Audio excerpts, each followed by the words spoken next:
Nesse seminário, além de trabalhar a obra específica, eu faço uma comparação com a interpretação dos sonhos, principalmente na questão entre tempo e inconsciente. E se você gosta de psicanálise, não deixe de assinar o canal e ativar as notificações. Bom vídeo! Eu sou Alexandre Sclapp, sou psicanalista, professor, escritor, palestrante, diretor da Escola Paulista de Psicanálise e do Instituto Melanie Klein. Sou autor do livro A Pobreza do Analista e Outros Trabalhos, atendo em consultório particular, adultos, adolescentes, online e presencial. Alguns recados antes da gente começar o seminário. Estão abertas inscrições para formação em psicanálise da Escola Paulista. Nova turma, é uma única turma, às quartas-feiras, início 14 de agosto, das 20 às 22h30, quarta-feira. Curso online, Introdução ao Pensamento de Freud, é um curso de aulas já gravadas, onde eu faço um apanhado da obra freudiana, traçando uma linha de raciocínio dentro desta obra. Esse curso já está à venda. Para quem nos acompanha até o fim, tem uma surpresa em relação a este curso. Aberto também as inscrições por grupos de estudos do Instituto Melanie Klein, Freud e Klein. Freud às quintas-feiras, 18h30, e Klein às sextas-feiras, às 14 horas. Também abertas as inscrições para o programa de atendimento em psicanálise, da IPP, tá? Um preço bem camarada para quem deseja fazer análise. Visite o meu site, tem um monte de coisa legal lá, um monte de coisa interessante. Também dê uma olhada nas mídias sociais, principalmente no canal do YouTube. Este webinário vai estar disponível somente no canal do YouTube depois de um tempo. E, por fim, as publicações da Escola Paulista estão com 50% de desconto, tá? Tempo é limitado. Vamos ao tema. Recordar, repetir e elaborar. Eu vou discutir um pouquinho o próprio artigo do Freud, recordar, repetir, elaborar, ou perelaborar, como alguns colocam. Depois eu vou fazer um contraponto entre este artigo e a interpretação dos sonhos, da onde a gente pode depreender algumas implicâncias lógicas, tá? Alguns assuntos que eu já tratei no seminário de web sobre a interpretação dos sonhos. Mas eu vou fazer essa ponte junto com este artigo. Este artigo, ele é quase como um resumo da visão epistemológica de Freud acerca de um tratamento, tá? Então, é um dos artigos seminais, no sentido de que ele faz, junto, por exemplo, com os 2 princípios do funcionamento mental. Se 2 princípios fazem um resumo da parte teórica, recordar, repetir e elaborar faz um levantamento da parte técnica de Freud até mais ou menos 1914. 2 princípios do funcionamento, 1911, recordar, repetir e elaborar de 14. Tá? Então, vamos lá. Recordar e repetir. O Freud ele vai fazer uma associação que a gente percebe desde os estudos sobre histeria, onde o sintoma ele é a lembrança de um trauma. Portanto, ele está no lugar de um trauma. Então, a própria repetição do sintoma, ou dos sintomas que vai acontecendo ao longo do tempo, esta repetição está no lugar do próprio sintoma. Então, portanto, para Freud, é um recordar deste trauma. Tá? A gente discutiu no seminário de web os 3 ensaios da sexualidade, o que seria esse trauma, né? Vocês podem procurar no canal. Mas, de qualquer forma, este recordar e este repetir, eles têm o mesmo sentido. A repetição do sintoma é uma forma de recordar o trauma. Portanto, a noção de trauma e sintomas estão ligadas como recordar e repetir. Então, um aparece no lugar do outro.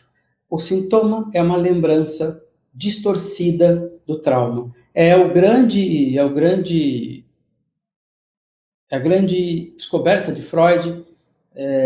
Não era bem de Freud, já tinha alguns autores franceses trabalhando com isso, Janet, Piquet, etc.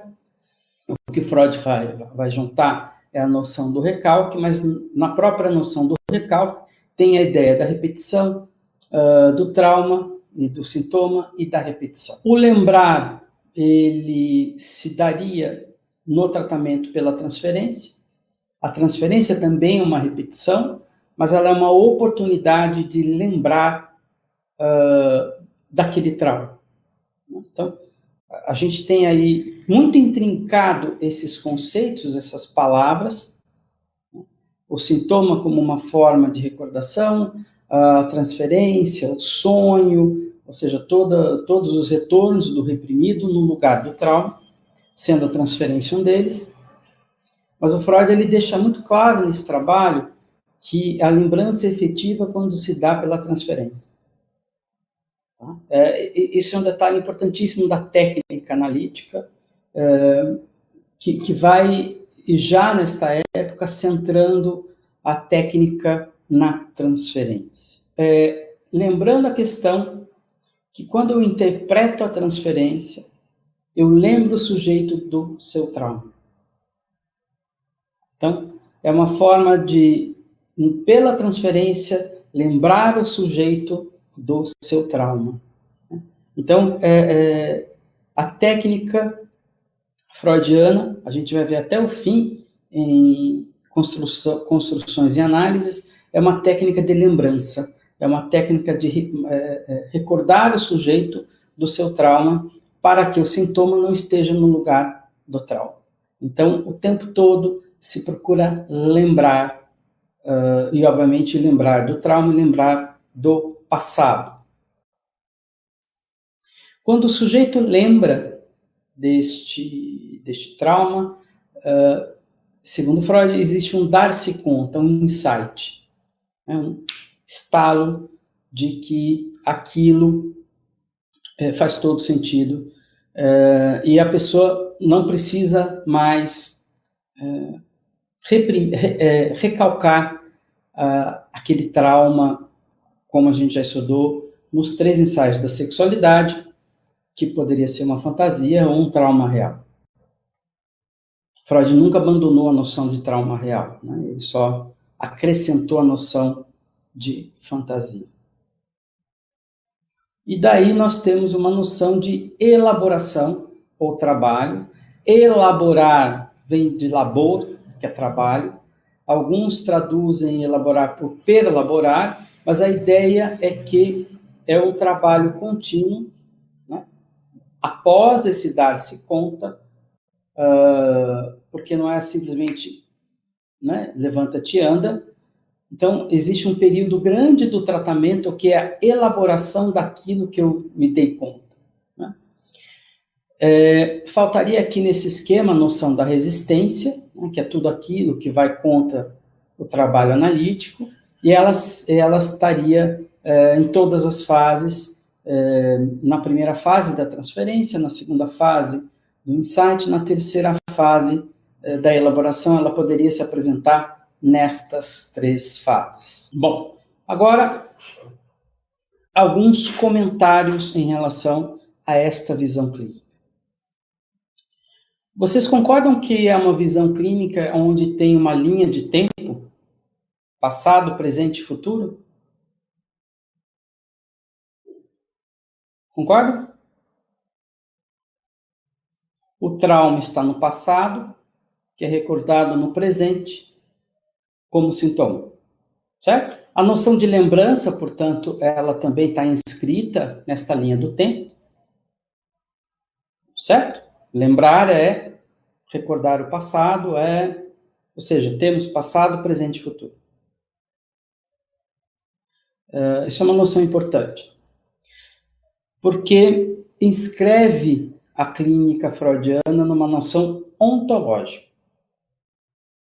Ontológica, porque isto está aqui, é um sinal que ocorreu um trauma. A causa do sintoma é um trauma. Causa, efeito. Concordam que eu tenho um sistema de causa e efeito aqui muito bem delineado? Todo sintoma tem uma causa e esta causa é um trauma.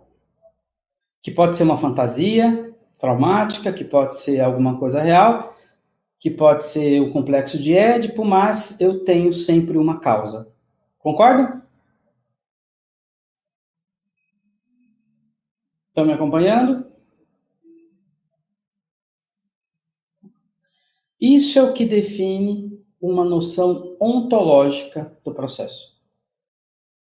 Tá? Isso é o que define uma noção ontológica. Agora eu vou recordar uma coisa que nós estudamos. Se vocês não tiveram essa oportunidade, está lá no meu blog, está no meu blog, está no meu canal do YouTube, o seminário de web sobre a interpretação dos sonhos. Tá? Eu vou trabalhar esse material com outra consistência em São Paulo, no mês de agosto, aqui na Livraria Martins Fontes, tá? Que é a noção de qual é a lógica que existe no inconsciente. Quem fez esse trabalho foi o Inácio Mateblanco. Inácio Mateblanco foi um psicanalista chileno. Ele viveu em 4 países, morreu na Itália. E ele fez um trabalho sobre lógica inconsciente extraordinário. Tá? Extraordinário. Recomendo a leitura do Inácio Mateblanco. Ele faz um estudo da interpretação dos sonhos, onde ele depreende de deslocamento e condensação, desses 2 mecanismos, mais 2 mecanismos lógicos, 4 coisas. 4 coisas. Que no inconsciente não existe tempo, não existe espaço, não existe não e não existe contradição. Não existe a noção de tempo, não existe a noção de espaço, não existe a noção negativa de algo, muito menos a contradição. Em relação, e principalmente eu quero focar, não existe tempo e não existe espaço. Tá? Tá claro esse conceito? Que no inconsciente não existiria tempo e espaço?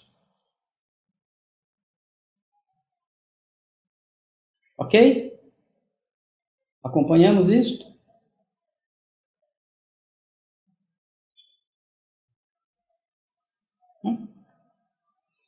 É uma conclusão lógica da interpretação dos sonhos. Tá? É uma conclusão lógica da interpretação dos sonhos.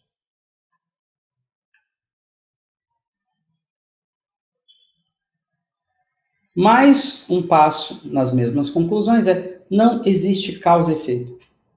No inconsciente não existe causa e não existe efeito.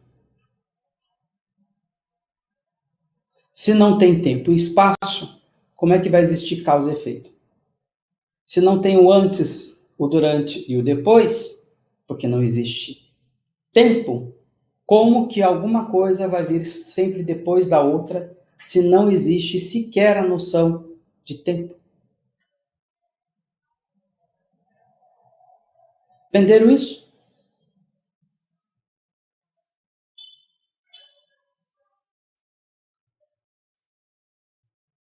Agora a gente precisa ir bem devagar, vocês precisam me posicionar.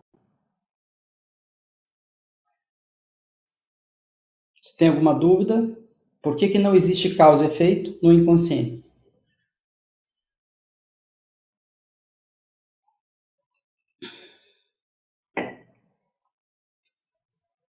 Sem dúvidas. Então, deixa eu ver o pessoal do Face.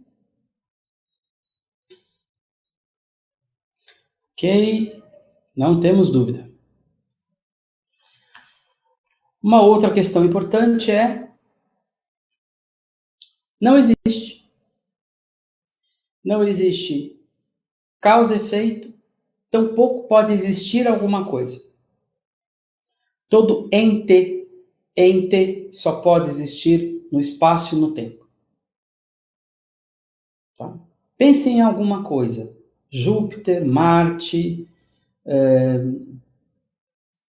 pense em qualquer coisa. Esta coisa existe no tempo e no espaço. Se não existe tempo e espaço, não pode existir nada.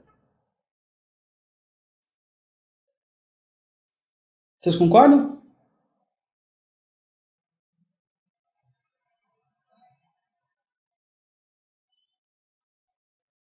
Porque tudo vai ocupar um lugar no espaço e um lugar no tempo. Sem um lugar no espaço e um lugar no tempo, não é possível existir.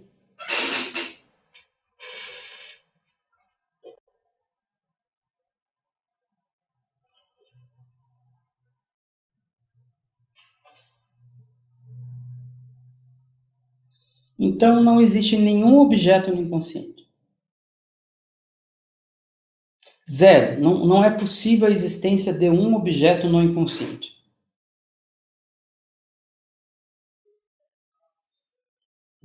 Vocês concordam? Não pode existir objeto no inconsciente. De onde se depreende, e aí pelo estudo que eu fiz lá no Mate Blanco, na interpretação dos sonhos, que está gravado, o que nós temos no inconsciente são relações de objeto sem objeto. O inconsciente ele grava somente em relações de objeto sem objeto, sem espaço e tempo, sem entes. Ok?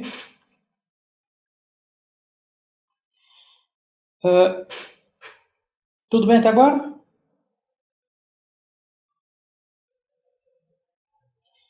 Vou dar um exemplo. João é filho de Pedro. João é filho de Pedro. A única coisa que é gravada no inconsciente é filho. O João e o Pedro não existem.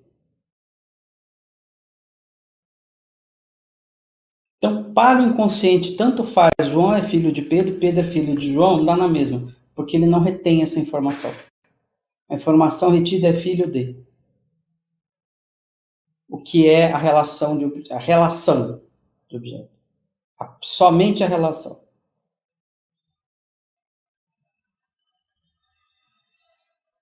Tem alguma coisa que liga Pedro ou João e esta coisa é gravada.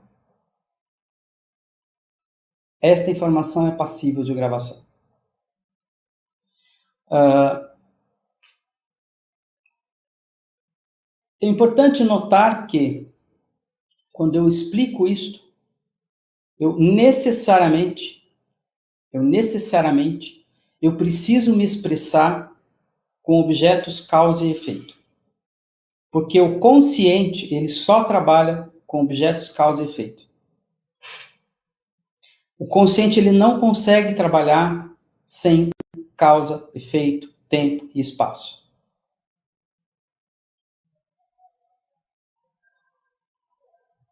Exatamente. João e pai. Na verdade, o que é gravado é pai. É filho de, pai. Essas noções são gravadas. A relação é gravada. As pontas dela não. Tá? É óbvio que para eu explicar, eu preciso de causa e efeito, blá, blá, blá, blá, porque o consciente trabalha desta forma. A forma que o consciente trabalha não é a forma com que o inconsciente trabalha. São duas formas distintas de trabalhar. Tá? São duas formas muito distintas de trabalhar, simétricas e assimétricas. Enquanto o consciente trabalha de forma assimétrica, portanto, ele entende diferenças de espaço, de tempo, disso, daquilo. O inconsciente trabalha de forma simétrica. Não existe essas diferenças.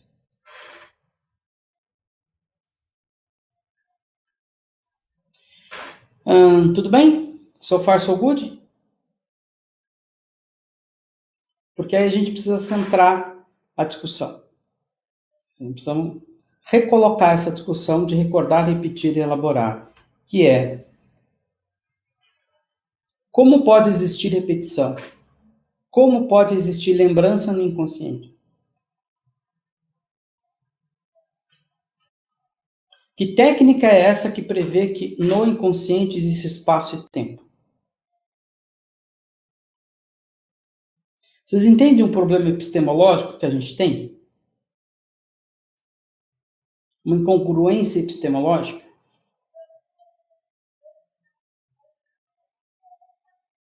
Entenderam isso? Nós temos um problema. Nós não, o Freud tem um problema, né? Nós não temos problema. A gente está pontuando agora um problema epistemológico de incoerência em Freud. Como é que vai existir? Como uma coisa pode se repetir? Porque para se repetir, eu preciso da noção de espaço e tempo. Nem estou dizendo causa e efeito. A explicação da repetição, eu preciso de causa e efeito. Mas se eu ficar só na noção de repetição, é incompatível. Daí a gente depreende algumas questões. Ou o inconsciente não existe, essa lógica não pertence ao inconsciente, é um erro depreender que existe, que ele segue essas regras. Pode ser um erro de observação. Portanto, no inconsciente existe causa e efeito. É uma questão a se pensar. Portanto, deslocamento e condensação também estão fora do esquema. E aí toda a questão da interpretação dos sonhos sai de cena. Porque ou recordar, repetir, elaborar funciona, ou a interpretação dos sonhos vai funcionar, em termos de coerência lógica. Eu tenho duas lógicas diferentes, então eu preciso abandonar uma lógica e ficar com a outra. As duas conviver ficou uma situação difícil, porque são incongruências. Isso é uma questão possível. Uma outra questão possível é todo o processo de recordar, repetir, elaborar não são inconscientes, não pertencem a alguma coisa chamada inconsciente, pertenceriam sim a alguma coisa dentro da consciência, que é onde existe causa e efeito, é onde existe tempo e espaço. Essa é uma outra possibilidade. Esta possibilidade basicamente foi cair na psicologia do ego. Alguns autores, né, transformaram quase, chamando de inconsciência praticamente toda forma de trabalhar da consciência. Uma outra conclusão seria que, portanto, todos os mecanismos apontados como sendo inconscientes até agora por Freud, na verdade, não são da inconsciência, e sim de alguma coisa que é da consciência. Concorda? Porque se a lógica for a da interpretação dos sonhos, portanto, recordar, repetir, elaborar não pode ser da inconsciência. Precisa ser de um outro lugar. Ok. Uma outra coisa importante é como que vai ter no inconsciente alguma coisa primária e secundária. Porque primário e secundário implica uma ordem, um lugar no espaço e um lugar no tempo. Como é que a gente vai ter, por exemplo, recalque primário e recalque secundário? O inconsciente não sabe o que é primário e secundário. Como é que vai ter isso? Portanto, não é um processo da inconsciência. Só pode ser um processo da consciência, se assim o for. também como é que vai ter masoquismo primário e masoquismo secundário. E para piorar a nossa situação, não existindo tempo, não existindo espaço, não existindo causa, não existindo efeito, como que vai ter libido? Como vai ter pulsão? Pulsão é alguma coisa que vai de um lugar ao outro. O princípio do prazer é uma coisa que vai de um lugar ao outro. Se você retirar tempo e espaço de princípio do prazer, ele acabou. Não existe mais. Como alguma coisa vai desejar uma coisa, depois tem outra coisa, depois tem outra coisa, depois termina. Como isso vai existir? No inconsciente. Se lá não tem tempo, não tem espaço, não tem... Exatamente. Então, ou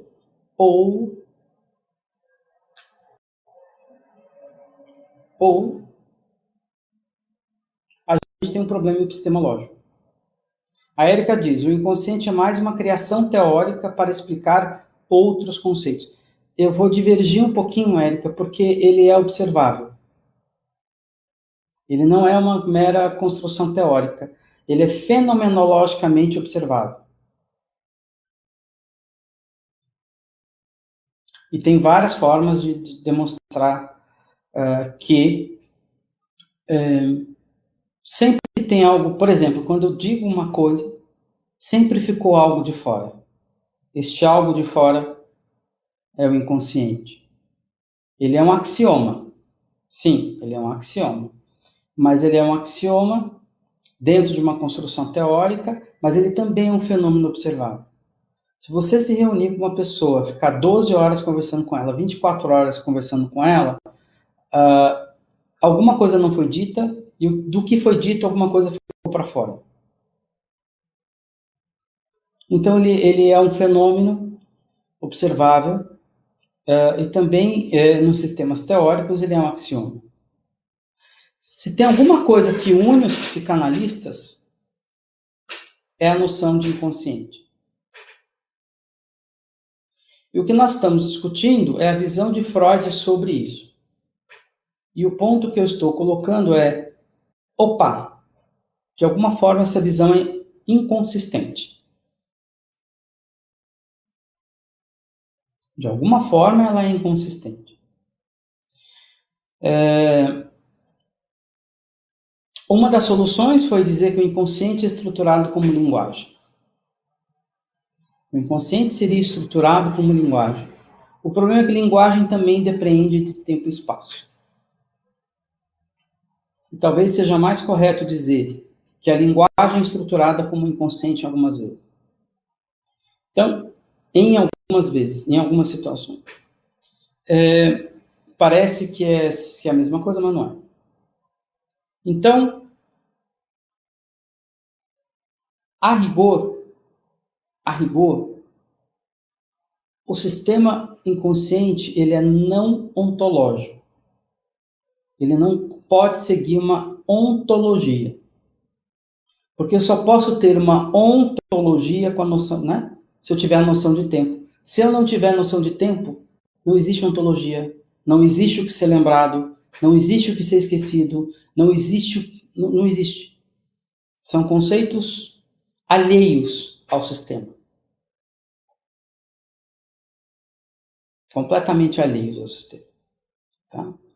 O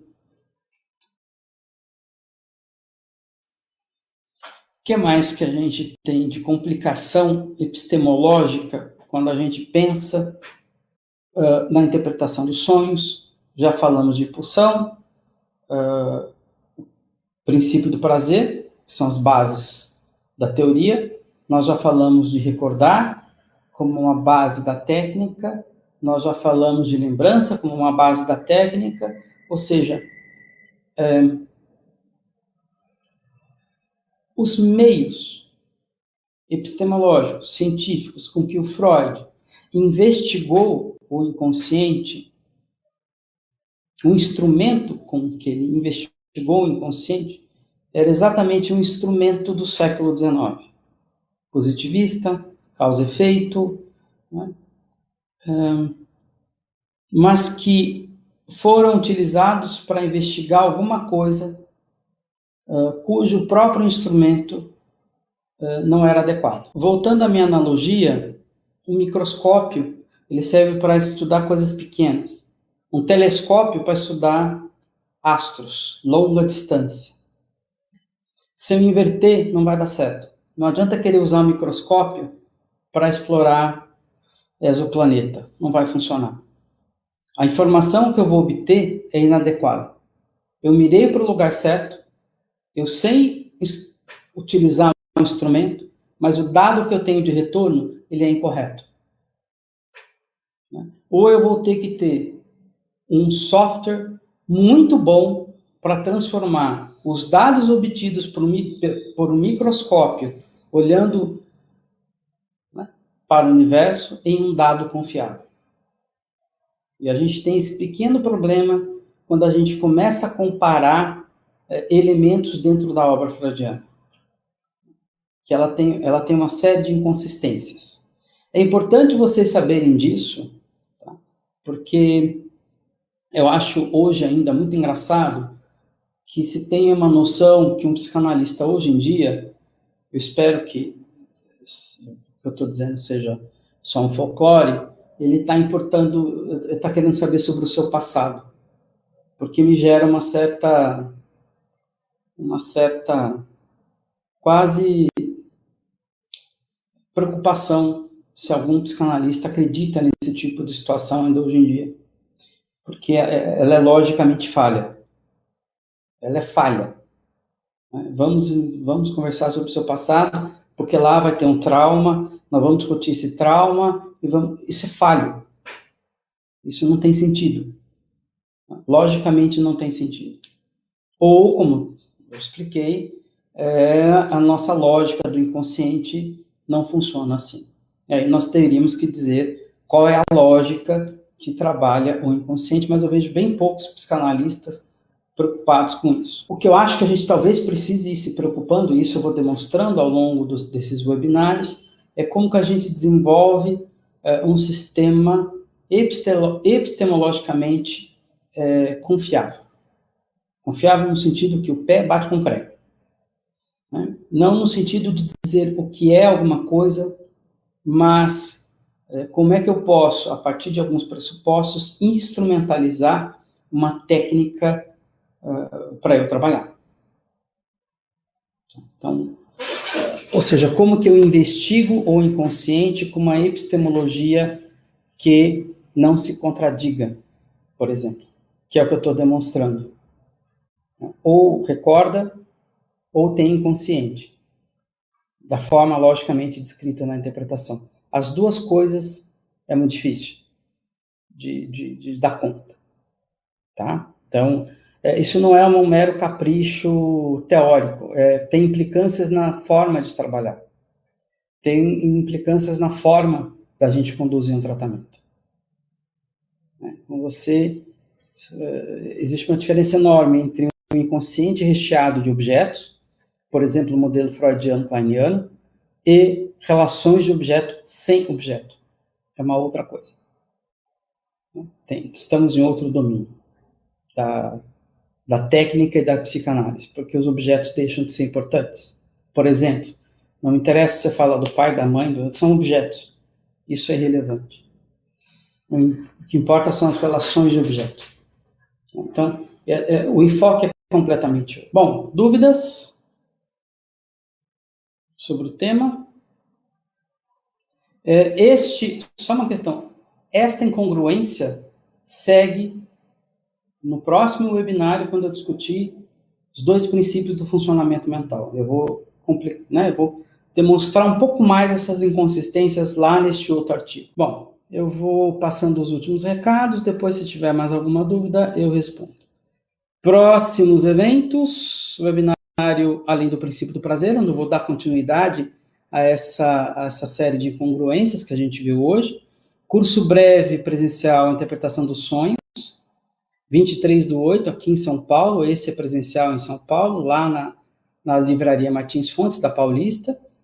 E no mês 9, O Homem dos Lobos. Formação em psicanálise, como eu já falei, turmas às quartas-feiras, início 14 de agosto de 2019.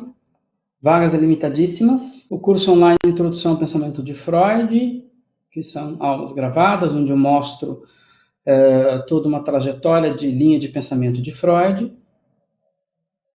Desconto de 30% para quem acompanhou esse webinário. É um presente nosso para vocês, válido por 48 horas. No fechamento, digita webinário. Lá tem perguntas se você tem um cupom, vocês têm 30% ali, tá? Então, mas só válido por 48 horas. E sigam pelas redes sociais. Um forte abraço a todos, muito obrigado e até o próximo. Muito obrigado.